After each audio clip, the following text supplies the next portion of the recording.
All perfect, exclusive gratitude belongs to Allah subhanahu wa ta'ala. Why? Why? Well, let's read this story that links to the argument I've just spoken about. And this story is by Gay Eaton.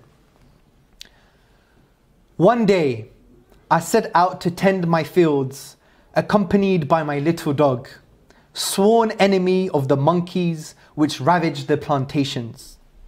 It was the season of the great heat.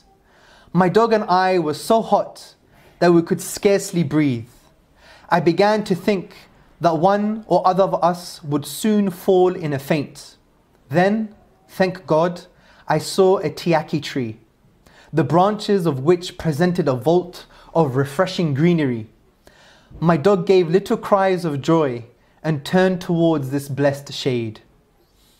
When he had reached the shade, instead of staying where he was, he came back to me, his tongue out.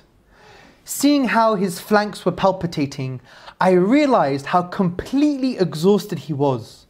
I walked towards the shade. My dog was full of joy.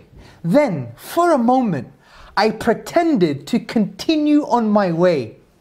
The poor beast groaned plaintively, but followed me nonetheless, his tail between his legs. He was obviously in despair, but determined to follow me, whatever might come of it. This fidelity moved me profoundly. How could one fully appreciate the readiness of this animal to follow me, even to death, although he was under no constraint to do so? He was devoted to me, as I said to myself, because he regards me as his master, so he risks his life simply to stay beside me. Oh my Lord, I cried, heal my troubled soul, my fidelity like that of this being whom I call contemptuously a dog. Give me, as you have given him, the strength to master my life, so that I may accomplish your will and follow without asking, where am I going? The path upon which you guide me. I am not the creator of this dog, yet he follows me in docility at the cost of 1,000 sufferings. It is you, Lord, who has gifted him with this virtue. Give, O my Lord, to all who ask of it, you as I do, the virtue of love and the courage of charity. Then I retraced my steps and took refuge in the shade.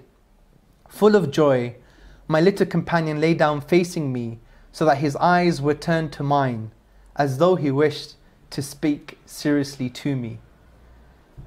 Brothers and sisters and friends, our master is Allah subhanahu wa ta'ala. But do we act as the dog acts to its own owner that it considers its master?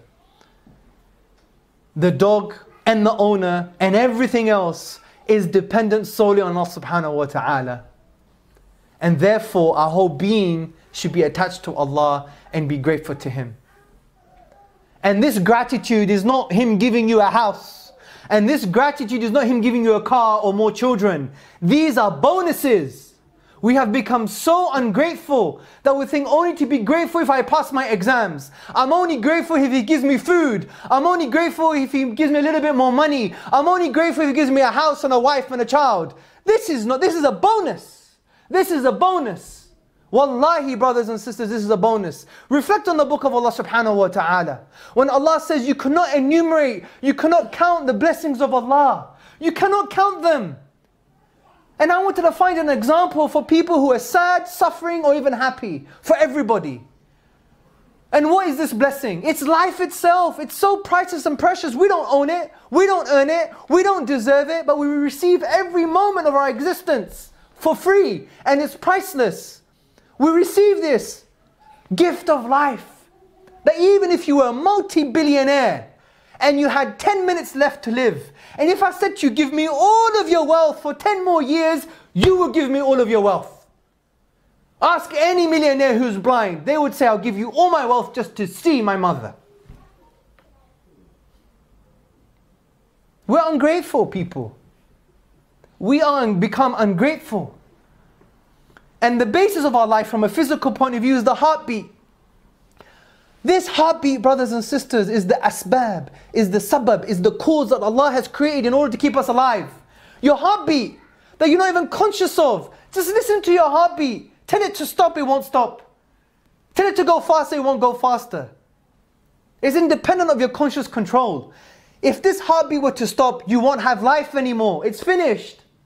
If I said to you, you had 100 heartbeats left, and in order to get another 1,000 heartbeats, you give me £1 million, you would do whatever it takes to find that money. Here's the challenge from the Quran. You cannot enumerate, count Allah's blessings. And I dare you, try and compete with this challenge. Count all the heartbeats you've had so far. It's physically impossible. For the first 3 years, you don't even know how to count. You got 3 years backlog. When you're sleeping, you have backlog. In actual fact, it is physically impossible for a human being to count and enumerate every single heartbeat they'll have in their lifetime. So it's true, you can never count the blessings of Allah, and this is the one small blessing which is the physical reason Allah has given us for your own life and existence. The heartbeat.